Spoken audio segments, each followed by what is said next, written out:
करेंगे एक ऐसे टॉपिक के मतलब जो कि फर्स्ट ईयर में भी शामिल है। एसडीएलसी के हवाले से बात करेंगे, सिस्टम डेवलपमेंट लाइफ साइकिल या सॉफ्टवेयर डेवलपमेंट लाइफ साइकिल। इसके हम मुकम्मल फेजेस देखेंगे और जितने भी सॉफ्टवेयर डेवलपमेंट की जाती हैं या सिस्टम डेवलपमेंट की जाती हैं उसके अंदर जो फेज़ होते हैं तकरीबन यही होते हैं। तो आज का जो हमारा मेजर टॉपिक है वो है एसडीएलसी यानी सिस्टम डेवलपमेंट लाइफ साइकिल। तो चलते हैं हम अपने काम की तरफ।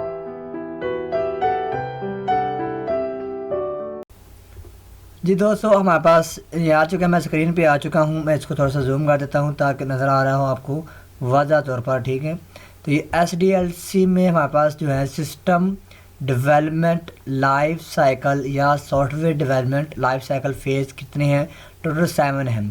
उनमें पहला है प्रीलिमिनरी इन्वेस्टिगेशन, फिर एनालिसिस है, फिर डिज़ाइन, कोडिंग, टेस्टिंग, इम्प्लीमेंटेशन और लास्ट पे है मेंटेनेंस। हम बारी बारी इसको डिस्कस करते हैं। तो चलते हैं हम नेक्स्ट। जी दोस्तों, जो पहला हमारे फेज़ आता है वो है प्रीलिमिनरी इन्वेस्टिगेशन, यानी स्टार्ट के ऊपर जो है इन्वेस्टिगेशन की जाती है सॉफ्टवेयर बनाना कैसे है, किस हवाले से है, इसके कुछ हम जो है पढ़ेंगे, इसकी जो फिजिबिलिटी के हवाले से क्या क्या चीज़ें इसके अंदर रिक्वायर होती हैं। तो पढ़ते हैं इसमें क्या लिखा हुआ है। The objective of preliminary investigation is to conduct an initial analysis and finding of system। शुरू में इसमें हम बात करेंगे कि हम स्टार्ट करेंगे कि कौन सी जो इब्तदा कहाँ से करनी है उसका तज्ज़िया करते हैं और जो जो सिस्टम के अंदर हमें रिक्वायर जाता है उसके बारे में हम देखते हैं। उसके बाद नेक्स्ट देखिए हमारे पास लिखा हुआ है सिस्टम। इसमें पहला आता है सिस्टम आइडेंटिफिकेशन करना कि जो हम सिस्टम बनाने जा रहे हैं वो क्या हो। तो the system is to be identified at this stage. Everything done in future will depend on the basis of this stage. तो जितना भी हमने अगला जो स्टेप्स करने हैं वो सारे इस पर डिपेंड कर लेते हैं। अगर सिस्टम आइडेंटिफिकेशन रॉन्ग हो गई यानी गलत हो चुकी तो फिर सारा जो है सिस्टम जो है वो गलत बनेगा। तो इसलिए हमें जितनी भी अगर जो आगे जो हमने फ्यूचर में जो काम करना है वो इस पर डिपेंड कर रहा होता है। जो इसका पहला हमारे पास आता है। नेक्स्ट इसमें है सिस्टम स्कोप। तो प्रीलिमिनरी इन्वेस्टिगेशन में दूसरी चीज़ हम सिस्टम स्कोप देखें। स्कोप का मतलब होता है बाउंड्री, वाल या हद, कहाँ तक हमने इसको कंस्ट्रेंट करना है। तो the scope of the system is to establish at this stage it is necessary of limits due to financial, political और टाइम कंस्ट्रेंट्स।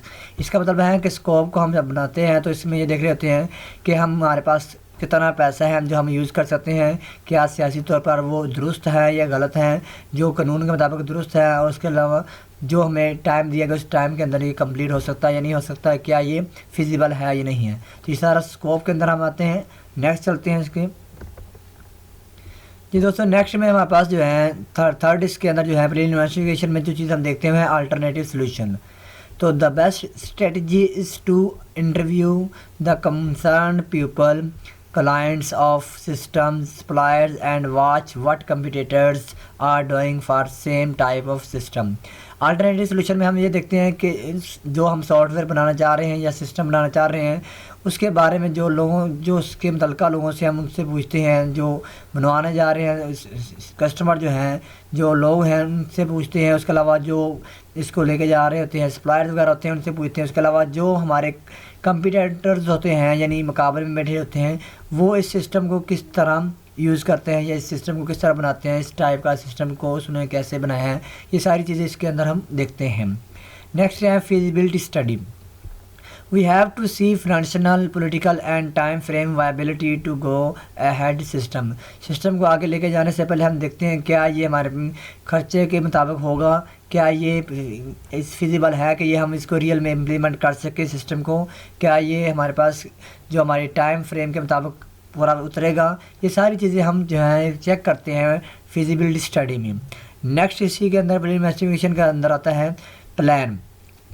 लास्ट जो है इसका फेज है जो इन्वेस्टिगेशन का वो है प्रीलिमिनरी प्लान, कि हमने प्लान तैयार करना होता है स्टार्टिंग में कि हम क्या चीज़ फाइंड कर रहे हैं और क्या है, और उसको करने के बाद हम उसको सबमिट करते हैं नेक्स्ट जो है उसकी रिपोर्ट बना के मैनेजर को। कहता we need to wind up all findings and submit feasibility reports to manager for further action on it। तो हम उसको कंप्लीट करने के बाद उसकी से एक रिपोर्ट तैयार करते हैं और वो मैनेजर को भेजते हैं ताकि उसके पर मज़ीद आगे काम हो सके। तो चलते हैं नेक्स्ट क्या आता है।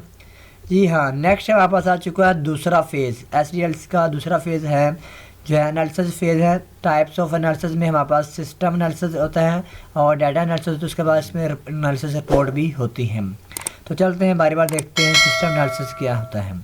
जी दोस्तों, सिस्टम एनालिसिस में दो चीज़ें आती हैं, एक हमारे पास है नीड्स एनालिसिस और दूसरा होता है डाटा गैदरिंग। नीड एनालिसिस में हम देखते हैं क्या होता है, this activity is also called requirements analysis. इसको हम रिक्वायरमेंट एनालिसिस भी कहते हैं कि हमें क्या बनवाना है, क्या ज़रूरत क्या है उसका तजिया करते हैं। जो ये बनवाना चाहता है उसका तजिया किया जाता है कि ये पॉसिबल है या नहीं है। दस analyst would sum up the requirements of the system from the user and manager। तो वो फिर जो है रिक्वायरमेंट जो होती हैं जो यूज़र से मिलती है या मैनेजर से मिलती है उसको कंप्लीट करते हैं, उसको इकट्ठे करते हैं। नेक्स्ट होता है डाटा गैदरिंग। तो सिस्टम एनालिसिस में ये होता है कि हमने डाटा कहाँ से लेना है, किस फार्म से लेना है, किस से हेल्प लेनी है। तो इसमें हमारे पास मुख्तलिफ टूल्स और मेथड्स होते हैं जिसके हम जो है यूज़ कर लेते हैं, वो अकॉर्डिंग टू द सिचुएशन। तो सूरत हाल को मद्देनज़र रखते हुए हम देखते हैं। उनमें पहला आता है रिटन डॉक्यूमेंट्स। रिटन डॉक्यूमेंट्स को हम पढ़ते हैं कि we want to computerise the existing manual system most information available in documents form that is useful for developing system. It can be reports, forms, charts, memos. इसका मतलब ये आता है कि हम जो है जब एक सिस्टम जो है मैनुअली वर्क कर रहे हैं उसको हम सिस्टम पे लेकर आना चाह रहे हैं, यानी उसका सॉफ्टवेयर बनाना चाह रहे हैं या उसको कंप्यूटराइज करना चाह रहे हैं, तो फिर हमें जो रिटन फॉर्म में है उससे हम बड़ी हेल्प मिलती हैं, जिसमें हमारे पास चार्ट हो सकते हैं, रिपोर्ट्स हो सकती हैं, मेमोज हो सकती हैं और भी शुमार चीज़ें हो सकती हैं।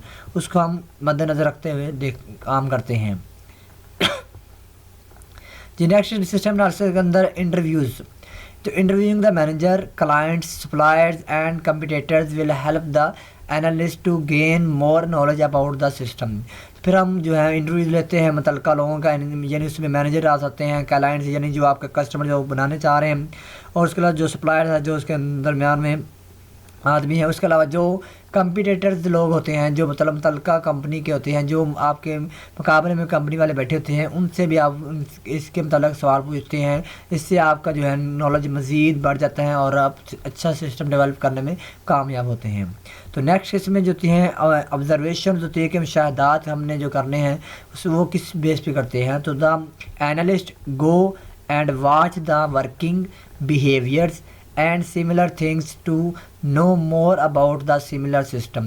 फिर वो देखता है कि जो पहले सिस्टम बन रहा है उसके अंदर जो है वर्किंग जो उसकी है, जो उसका रवैया है या उसकी जो चीज़ें हैं वो कितनी सिमिलरिटीज़ है जो हमारे पास सिस्टम पहले बने हुए हैं, कितनी जो है वो नई चीज़ें हैं। जितनी सिमिलरिटीज़ उतनी ही वो जल्दी है कवर अप होता है। लास्ट जो इसमें आता है सिस्टम एनालिसिस में वो है सैम्पलिंग। सैम्पलिंग मतलब होता है कि चीज़ों को बांट कर हम हल करते हैं। When many events are peoples involve then the work is divided into portion to save the time. तो फिर जब हमारे पास ज़्यादा लेंथी काम हो तो फिर हम उसको क्या करते हैं, उसके टुकड़े करते हैं और उसको फिर हम इससे क्या होता है टाइम की बचत होती है। तो ये आता है सिस्टम एनालिसिस में। नेक्स्ट चलते हैं जी दोस्तों, नेक्स्ट है डाटा एनालिसिस। दूसरी टाइप्स एनालिसिस की है डाटा एनालिसिस। तो डाटा एनालिसिस का था the data must be accurate. Data जो है हमेशा जो है दुरुस्त होना चाहिए, कंप्लीट होना चाहिए एंड रेडीली अवेलेबल हो, आसानी से मिलना चाहिए in the system we design, जो हम सिस्टम डिज़ाइन कर रहे हैं। So it keep it proper shape.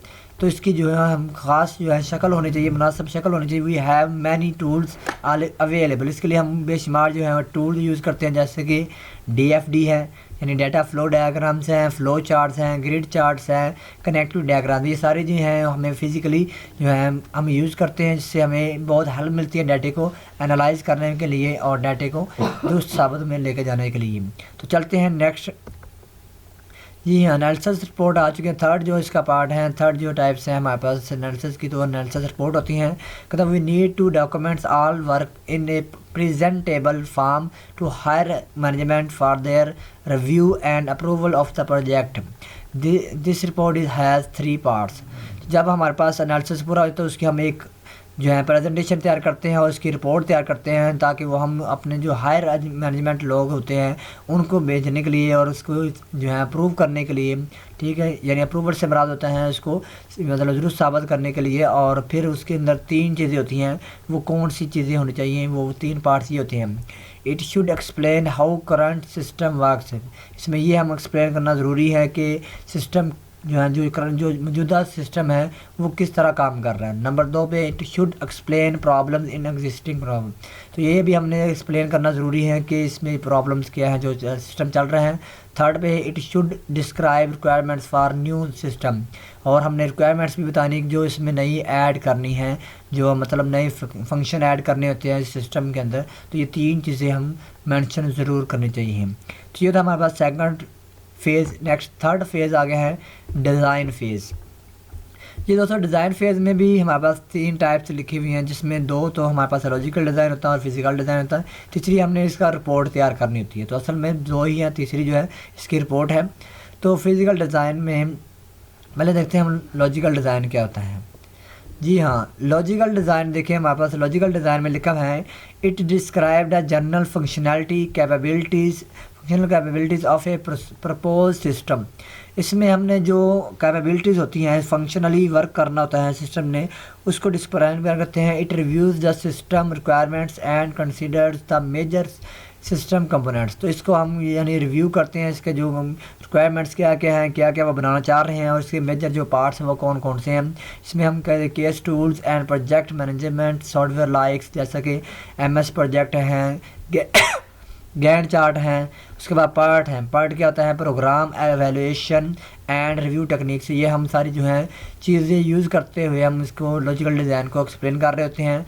Chart में be use to complete this task, तो यानी इन चीज़ों को हम यूज़ कर रहे होते हैं इस काम के लिए। तो नेक्स्ट चलते हैं हमारे पास, नेक्स्ट इसका जो है डिज़ाइन का फिजिकल डिज़ाइन आता है। तो कहता है it describe how a propose system will deliver the journal capabilities described in the logical design. जो लॉजिकल डिज़ाइन में हमने डिस्क्राइब की हुई है उसको जनरली बयान करना, आम सामने बयान करना। It will address the following point, तो ये इन पॉइंट्स को मद्देनज़र रखे होते हैं। नंबर 1 पे है आउटपुट रिक्वायरमेंट्स, जो उसके आउटपुट की क्या रिक्वायरमेंट्स है, इनपुट क्या रिक्वायरमेंट्स होनी चाहिए, स्टोरेज रिक्वायरमेंट्स क्या होनी चाहिए, उसके बाद processing requirements, system control and backend recovery.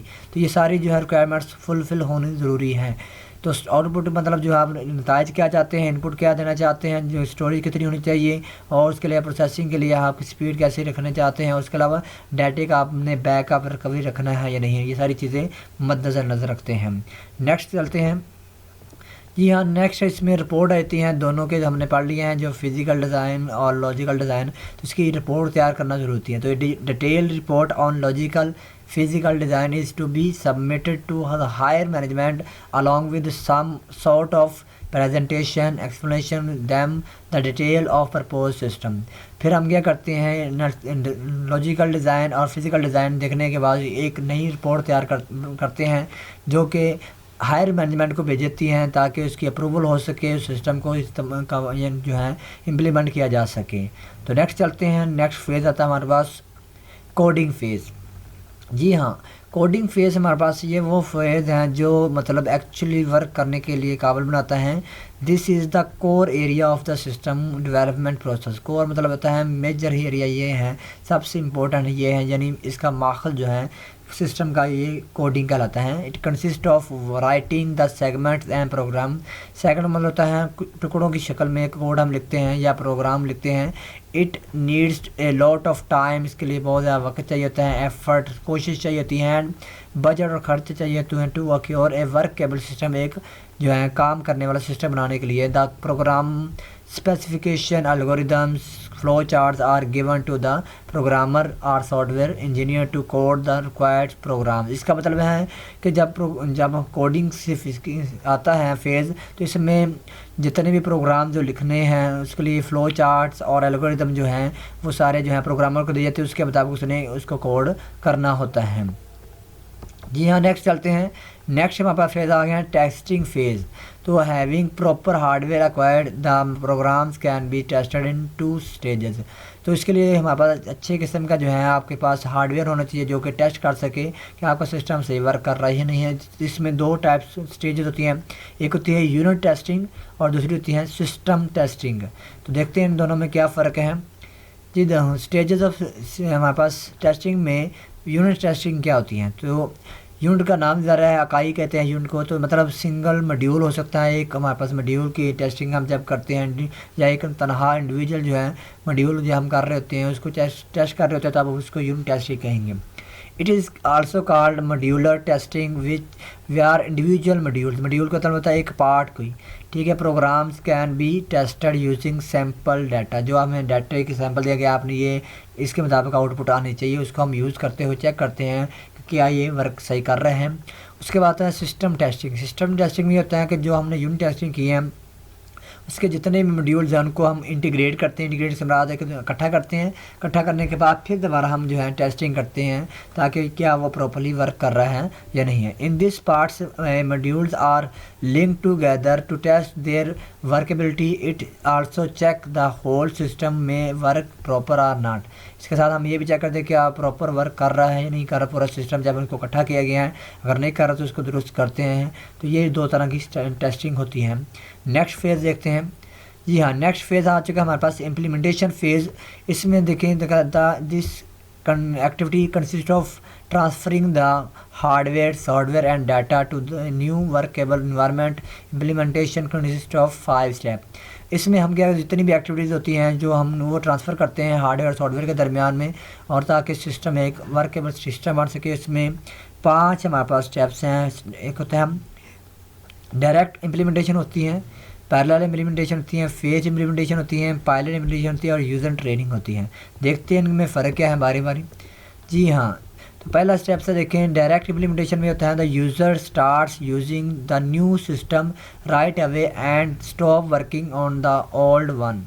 मतलब है जो पुराना सिस्टम है वो उसको छोड़ के एक नया सिरे से जो है सिस्टम डेवलप किया जाता है और उसको फिर यूज़ किया जाता है, ठीक है। तो ये होती है डायरेक्ट इम्प्लीमेंटेशन। उसके बाद है पैरेलल इम्प्लीमेंटेशन। पैरेलल मतलब साथ साथ, कि आपने एक पुराना सिस्टम भी चला रहे हैं और साथ में आप नई इम्प्लीमेंटेशन भी कर रहे हैं और उसको यूज़ कर रहे हैं। जितनी तरह से मुकम्मल नया नहीं होती उतनी साथ साथ पुराने को भी यूज़ कर रहे हैं। The new and old system are use side by side until it is felt that the new system is quite reliable. अब पुराना और नया उस वक्त तक यूज़ कर रहे होते हैं जब तक आपको ये पता नहीं चलता कि जो न्यू है बिल्कुल जो है वो परफेक्ट हैं, जबकि ओल्ड जो है वो अब ठीक नहीं है। तो तब तक हम क्या करते हैं 2 सॉफ्टवेयर, एक नया और एक पुराना जो है यूज़ कर रहे हैं। ये अमूमन इस तरह का काम जो है बैंकिंग सिस्टम ऐसा होता है कि पुराने लेगेसी सॉफ्टवेयर भी यूज़ हो रहे हैं, तो इसके अलावा यूज़ होता है लेगेसी। नेक्स्ट हमारे पास है फेज इम्प्लीमेंटेशन। फेज इम्प्लीमेंटेशन में होता है parts of the system are implemented from time to time and until the whole system is implemented।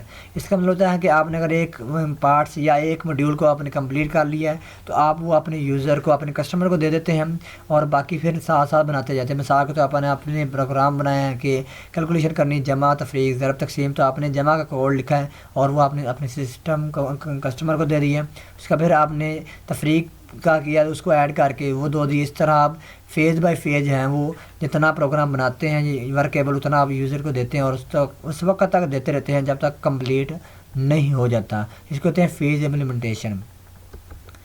जो नेक्स्ट है हमारे पास पायलट इम्प्लीमेंटेशन। पायलट इम्प्लीमेंटेशन कहते हैं हमारे पास this type of implementation allows us to implement the complete system but to a selected group of user. लेकिन इसमें होता है कि आप पूरा सिस्टम जो है वो मतलब इम्प्लीमेंट कर रहे होते हैं, लेकिन इसमें चंद जो है ग्रुप ऑफ यूज़र के जो हैं उनको आप रसाई देते हैं या इजाज़त देते हैं कि आप ये यूज़ कर सकते हैं। मुकम्मल जो है हर एक के लिए वो अप्रूवल नहीं होती है। उसके बाद लास्ट इसका जो स्टेप्स हैं वो है user training. The proper training is very much essential through out the system design activity. It provides using instructions, manual, video tapes and lectures. तो कहता है कि जब भी हम सिस्टम को बना रहे होते हैं तो उसका बड़ा अहम हिस्सा ये होता है कि हम जो साथ साथ जो भी एक्टिविटीज़ परफॉर्म करने हैं उसको उसकी हदायत मैनुअली दे दें या वीडियो दिखा दें या आप लेक्चर के जरिए उसको प्रोवाइड करते रहें ताकि चीज़ जो है बिल्कुल परफेक्ट बने। नेक्स्ट चलते हैं, लास्ट हमारे पास आ चुका है जी जनाब जी, लास्ट हमारे पास है मेंटेनेंस फेज़। ठीक है, मेंटेनेंस फेज़ में सबसे पहली बात है the last phase adjust and improve the system by considering the user evaluation, feedbacks and enhancements based on their due to recommendations. Maintenance mean look after of system after completion.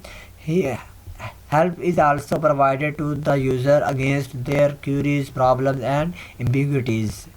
तो immunity problems को कहते हैं हम। तो इसमें कहा जाता है कि ये लास्ट फेज़ है और इसमें होता है कि आप सिस्टम कंप्लीट हो चुका है और इस्तेमाल के काबिल हैं, और उसके दौरान जो है कोई नई चीज़ कोई ऐड करना चाहता है वो आप कर सकते हैं, या उसके जो है कोई प्रॉब्लम्स आती हैं कोई, ठीक है, तो उसको सॉल्व करना चाहते हैं तो वो कर सकते हैं। उसके अलावा जो है सिस्टम के अंदर जो है कोई नई चीज़ एनहांसमेंट करना चाहते हैं कि आप चाहते हैं ये भी चीज़ ऐड हो जाए तो वो भी वो करवा देते हैं। उसके साथ जो है इसके जो है देखभाल करना ज़रूरी होती है कि सिस्टम के अंदर प्रॉब्लम ना आए, तो इसको कहते हैं मेंटेनेंस फेज़ के सिस्टम को, आप चलते सिस्टम को मेंटेन करना। जी दोस्तों, वीडियो कैसी लगी? अगर वीडियो अच्छी लगे तो प्लीज़ इसको लाइक कर दें और बेल आइकन को क्लिक कर दें ताकि नई आने वीडियो आप तक पहुंच सके, और अगर आप नए हैं तो इसको सब्सक्राइब कर दें ताकि आपके जितने भी फ्यूचर में आपको वीडियो आएंगी वो आप तक पहुंच जाएंगी। तो तब तक के लिए अल्लाह हाफिज़।